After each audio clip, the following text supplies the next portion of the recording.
40 jours de jeûne inspirés sous le thème « Bâtis ma maison par la prière ». Jour 17. Adorer Dieu dans les moments difficiles. Femme d'impact, volume 1. Adorer Dieu dans les moments difficiles signifie l'adorer malgré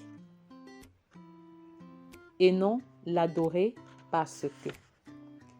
On n'adore pas Dieu seulement lorsque nous avons des raisons palpables qui nous stimulent à l'adoration.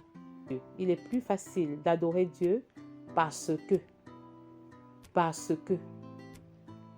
de l'adorer malgré. L'adoration malgré, par contre, s'effectue lorsque nous traversons les moments difficiles. C'est la meilleure forme d'adoration qui démontre à juste titre notre amour pour Dieu. Comment adorer Dieu malgré les difficultés et l'adversité? Vous pouvez me poser la question. La confiance totale en Dieu est fondamentale. Ésaïe 8, 17 affirme que « J'espère en l'Éternel qui cache sa face à la maison de Jacob. Je place en lui ma confiance. » Les déserts sont les moments difficiles par lesquels nous passons. Ils sont une véritable école de sagesse lorsque nous les traversons avec une bonne attitude de cœur. Quand Dieu semble lointain et distant, souvenons-nous qu'en amitié, il y a un temps pour communier et un temps pour se séparer. C'est ainsi que l'adoration devient une véritable gageure, une activité ou une vie. Dieu choisit de nous faire passer par des moments de séparation apparente pour évaluer le degré de notre amour pour lui. Plusieurs personnages bibliques ont expérimenté des silences et la séparation apparente de Dieu. Dieu nous cache parfois sa face pour nous fortifier et nous édifier. David, qui était un ami personnel pour Dieu, s'est plaint de l'absence apparente de Dieu en ces termes. « Pourquoi, Éternel, te tiens-tu éloigné? Pourquoi m'as-tu abandonné dans les moments de détresse? Pourquoi m'as-tu abandonné? Tu restes loin. Tu ne viens pas me secourir malgré toutes mes plaintes. » Psaume 22, 1. « Pourquoi me repousses-tu? » Psaume 43, verset 2. « Réveille-toi. Pourquoi dors-tu? Réveille-toi. Ne nous repousse pas à jamais. » Psaume 44, verset 24. Job a connu les silences divins dans l'expression de son amitié avec Dieu. Ces silences ont fortifié sa foi. C'est sans doute la raison pour laquelle il confesse « Si je vais à l'est, il n'y est pas. Si je vais à l'ouest, je ne l'aperçois pas. Si je cherche au nord, je ne peux pas l'atteindre. Se cache-t-il au sud? Jamais je ne le vois. Cependant, il sait bien quelle voie j'ai choisie. Qu'il me passe au creuset. J'en sortirai pur comme l'or. » Job 23, 8 à 10. Tous les chrétiens passent par des moments difficiles où ils perdent leurs sentiments spirituels. Ils ne sentent plus la présence de Dieu. Ils demandent le secours dans l'intercession, mais tout paraît sombre. Ils confessent tous les péchés, mais c'est en vain.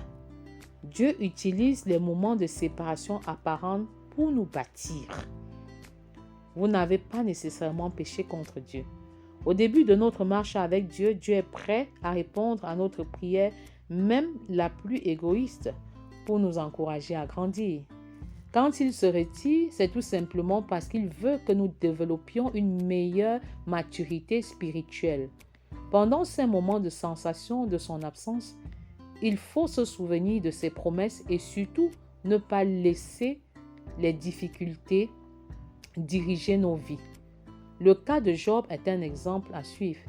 En un seul jour, il a tout perdu. Il a perdu sa famille, sa santé et tous ses biens. Néanmoins, il est resté attaché à Dieu malgré le rejet de sa femme.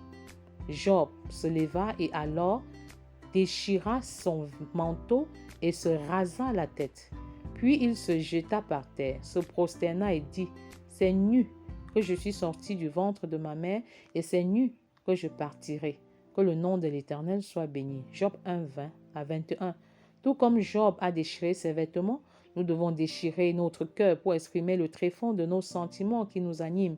Dieu est disposé à écouter nos doutes, nos craintes et nos peurs. N'ayons pas peur de lui parler. Par des moments, tu as comme impression que tu passes par des moments très difficiles. Tu as comme impression que Dieu est absent. Mais Dieu n'est jamais absent. Et même quand il ne se signale pas, c'est encore pour nous aider à grandir et à grandir encore. C'est pourquoi je t'invite donc à faire une évaluation de ta vie d'adoration. Quelle est la place qu'occupe l'adoration dans votre vie? Avez-vous déjà expérimenté l'adoration pendant les moments difficiles? Quelle différence faites-vous avec l'adoration dans les moments de joie? Que faites-vous pour approfondir votre vie d'adoration?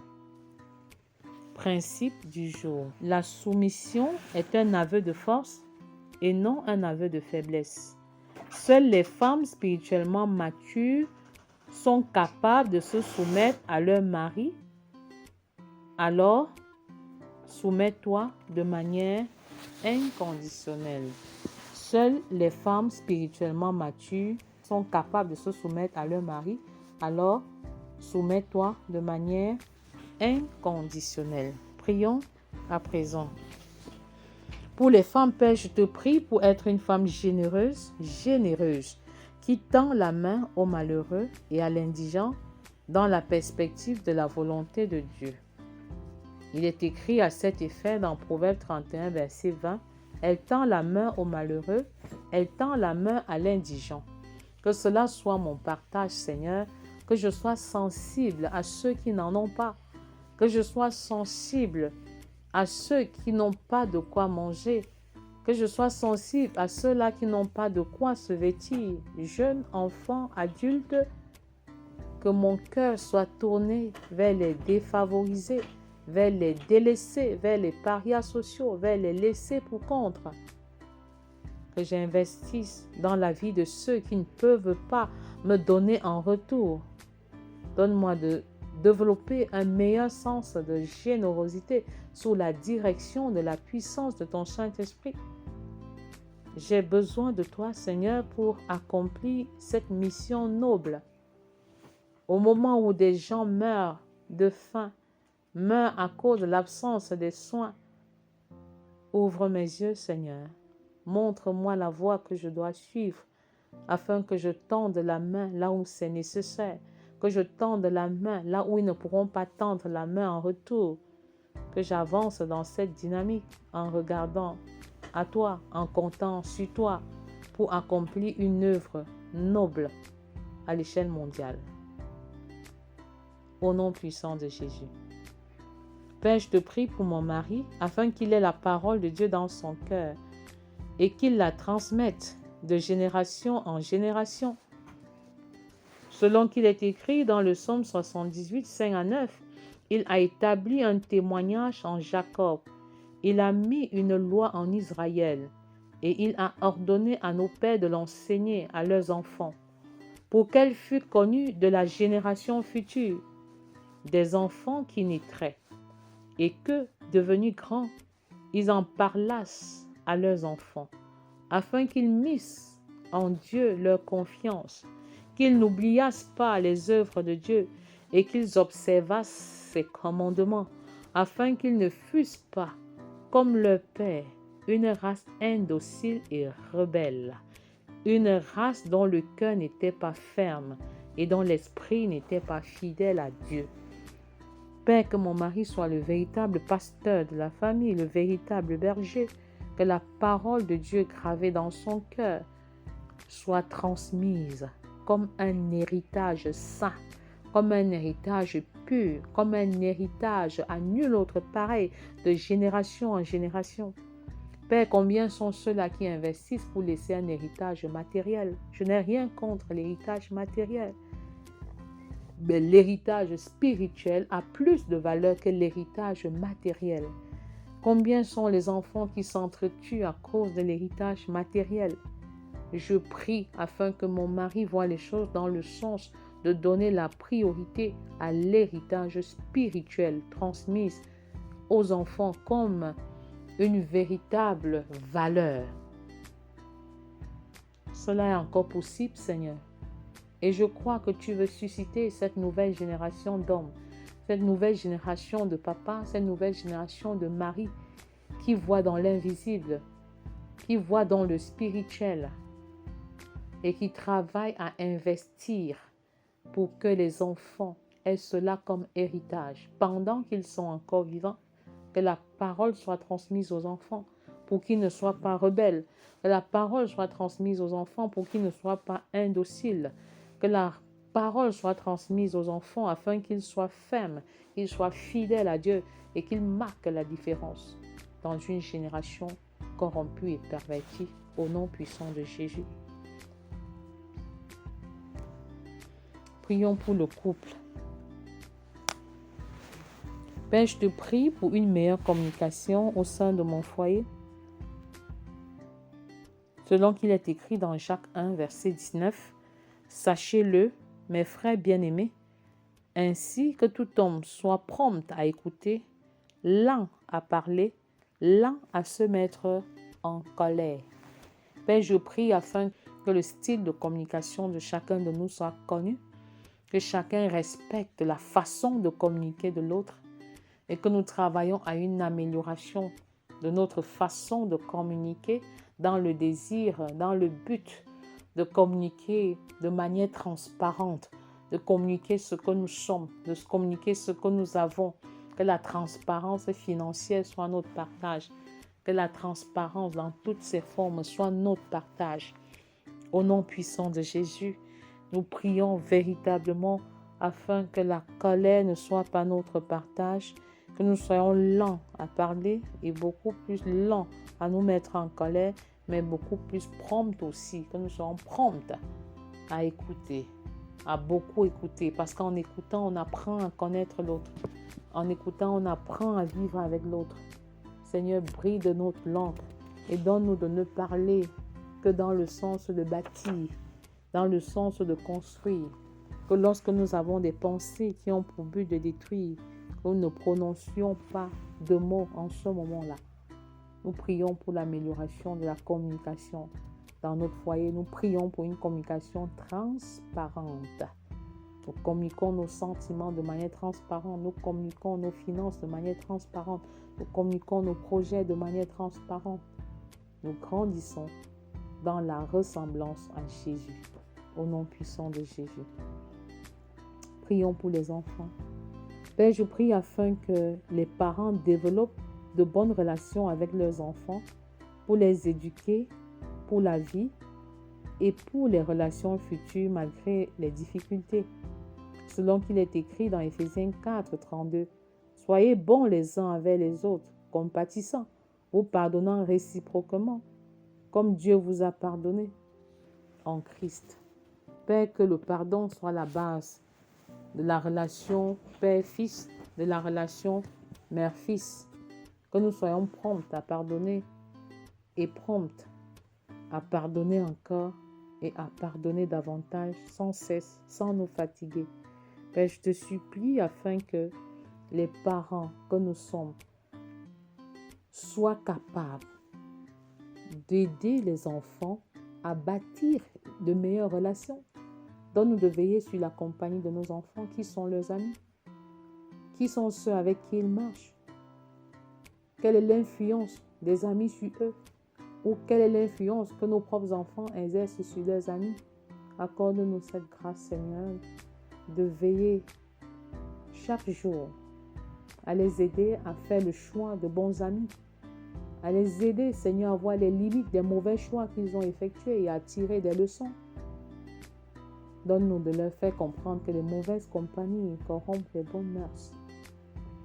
Donne-nous, Seigneur, de les aider à définir les bases d'une amitié sincère, fondée sur une communication honnête, sur l'amour mutuel, sur le sacrifice, sur la communication ouverte, sur le fait de ne pas mettre l'autre intentionnellement en danger, sur le fait de vivre une amitié sur des bases pures, des bases saines, avec l'orientation vers les choses célestes, au nom puissant de Jésus. Père, je te prie, prions pour les familles. Père, je te prie pour que chaque parent admette que son propre caractère influence le développement du caractère de son enfant. plus que ce qu'il peut dire ou faire. Que les parents comprennent en fait que leur comportement influence celui des enfants de manière directe ou indirecte. Que les parents soient plus conscients. Que les parents soient plus conscients que les enfants copient et imitent ce qu'ils font, beaucoup plus que ce qu'ils disent. Et que notre comportement en tant que parents soit une démonstration de l'amour de Dieu, que nous serons des modèles pour chacun de nos enfants, que nous influençons nos enfants à l'intérieur de la maison, alors ils cesseront d'être influencés négativement à l'extérieur de la maison. Père, nous voulons influencer positivement nos enfants par les valeurs et les principes que nous leur communiquons. Nous voulons voir nos maisons être transformées en véritables centres de formation au travers des valeurs bibliques qui leur sont communiquées. Que la Bible soit le livre de référence, le livre des livres, le seul livre au programme pendant toute la vie.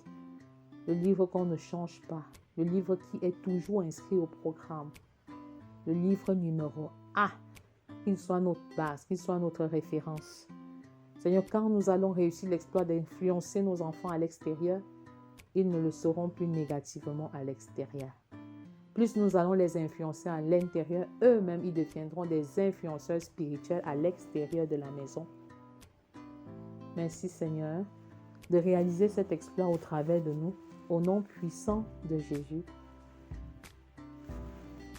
Nous nous appuyons sur Galates 6, verset 7, qui dit « Ne vous y trompez pas, on ne se moque pas de Dieu.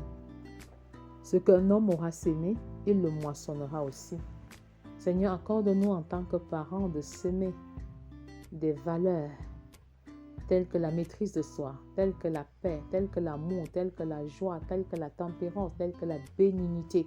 Que nous semons le fruit de l'esprit, que nous gravons le fruit de l'esprit dans le cœur de nos enfants. Et qu'en tant que parents, nous nous attelons à vivre et à expérimenter ces fruits. Qu'en tant que couple, que nous vivions ces fruits. Et en les vivant, nous allons mieux les communiquer à nos enfants. Et nos maisons seront de véritables centres missionnaires, de véritables centres de discipolat familial, parce que notre désir est de réussir le discipolat sur 4 générations au sein de notre famille. Et ce que tu as entendu de moi en présence de beaucoup de témoins, confie-le à des hommes fidèles qui soient capables de l'enseigner à d'autres.